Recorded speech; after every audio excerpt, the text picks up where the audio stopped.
Украинадан качууга мажбур болгон кыргызстандыктар 18 мартта Бишкекке келет.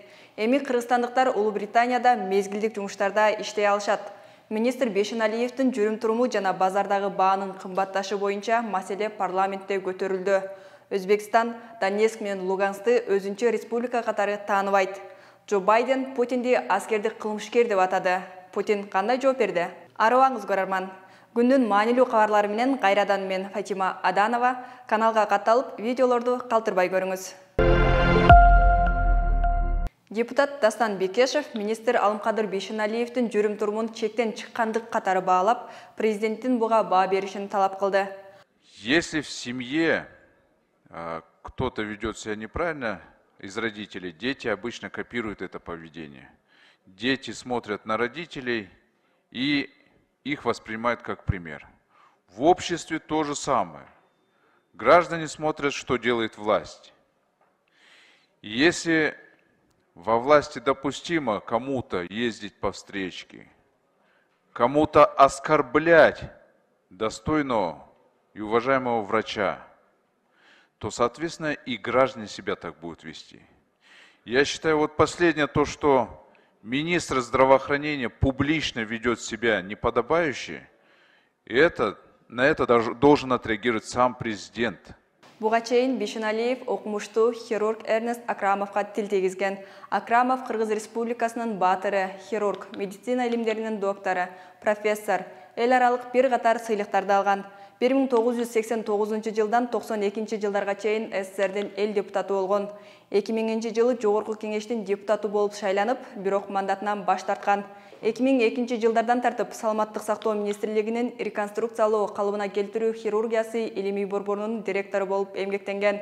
Кыргыз-Орус Славян университетинин госпиталдык хирургия кафедрасынын профессору. 2007 жылы Жогорку кеңештин 4-чакырылышына депутат болгон. Бүгүн Орусиянын Кыргызстандагы элчилигинин алдында кайрадан нааразычылык акциясы өттү. Алгач акцияга Кылым шамы укук коргоо борборунун жетекчиси Азиза Абдирасулова жана жарандык активист Өндүрүш Токтонасыров чыккан. Кийинчерээк бир нече адам кошулган. Тартип сакчылары пикетке чыккандарды 1-май райондук ички иштер бөлүмүнө алып кетишкен. Эске салсак, 1-май райондук соту Орусия элчилигинин алдына митингге чыгууга тыюу салган болчу. Россия элчилигинин алдына пикетке мен мындан 2 күн мурун өзүмдүн аккаунтума жазган. Жалгыз эле чыгам, бирок аялдар келгиле. 17 март Булбай Ак Сопиясынын 20 жылдыгы. Ошондо да ушу пикет митингге чыгабыз деп элдер атылып кеткен. Согушка каршы болобу деген мааниде мен жазганмын. Анан бүгүн өзүм жалгыз эле келдим. Мени колдоп неме келди? Өндүрүш Токтонасыров, анан Динара Ашрахунова. Ошо үчөөбүз эле турганбыз. Үчөөбүзгө бир 18 сотрудниктер келди. Анан конкреттүү эч нерсе колубузга берген жок, конкреттүү бир кагаз берген жок колубузга, эмне себептен биз чыкпашыбыз керек деп. Баягы соттун 1-май райондук соттун чечимине токтомуна ссылка кылышты. Анын копиясын сурасам беришкен жок. Анан кийин саат 11-де кармап кетти. 11-ден 4 мүнөт өткөндө биз немеде болдук. Ошо 1-май роудуда. Ошол боюнча саат 1-ден өткөнгө чейин биз менен эч кандай бир иш аракеттери жүргүзбөй эле турдук күтүп. Анан следователь бизге иш кагаздарын толтуруп баштады ва сурак күбөнү суроо протокол менен. Анан эч кандай бир мыйзам бузууну тапкан жок. Анан ал мыйзам бузуу тапканым жокмун дегенден кийин анан бизди кармап барган милиция кызматкерлери баягы мыйзамдуу талапка баш ийбей койду, майда хулиганство кылды дегендей неме күнөөлөрдү коюп, анан 2 протокол түздү. 126 берене менен 128 берене менен. Чехиядагы эл аралык миграция уюму Украинадагы согушта эвакуацияланган кыргыздарды өлкөсүнө жөнөтүүдө. 18 мартта 79 кыргызстандык Прагадан Бишкекке учуп келерин аталган уюмдун өкүлү Кази Бабаярова билдирди. Бул уюм кыргыздардын жашоочу жерин табып, документтерин даярдап, Бириккен Улуттар уюмунун миграция бөлүмү менен тыгыз иш алып баратканын билдирди. Негизги эң чоң жумуш кыргыз диаспорасынын жумушу бул жергиликтүү өкмөттөр менен келишим түзүп, кыргыздарды да украиналыктардыкыдай кылып 100% карабаса дагы ошолорго жакын мамиле кылып, мындайча айтканда жатаканасын жок дегенде бекер кылып берип, юридикалык жактан кеңеш берип, бул жерде инвалид балабыз бар, ага биринчи жардам көрсөтүлдү, себеби ал эпилептик болгондуктан ал тырышып калып атты. Тилекке каршы аларда страховкасы жок болгондуктан кабыл албай, ушу кыргыз диаспоралары Кутнахора шаарында ага биринчи дары-дармек жана жардам бергенге, бекер жардам алып бергенге ушинтип сүйлөштүк. Анан бизде өзүбүздүн юрист кыздарыбыз бар, алар кээ бир кишилердин документтери жок келгендерде ошолордун бардыгына чех өкмөтү менен, чех МИД же болбосо полициясы менен сүйлөшүп, ошолорду жасап берип атабыз. Ал эми Бириккен Улуттар уюмунун эл аралык миграция бөлүмүнүн Прагадагы өкүлү Петр Карбан кыргыздардан көп кайрылуу болгонун, тажикстандыктардан, өзбекстандыктардан болбогонун айтат. Марлен Маматалиев бааны көтөргөн алып сатарларды эл душманы деп атап, 1 миллион сомго чейин айыппул салуу керектигин билдирди. Ушундай кыйын учурубузда элибиздин, мамлекетибиздин кыйын болгон учурларда айрым биздин эл душмандар деп айтат элем, башкача сөз таба албайм.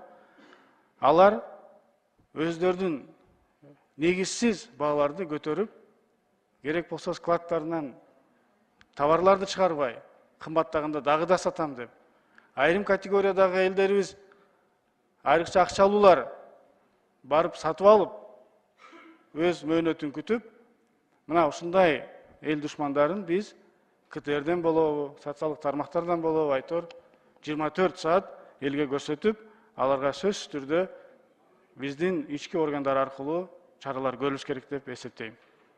Ушул эле жагдай валюта боюнча дагы жүргүзүлүп келип жатат.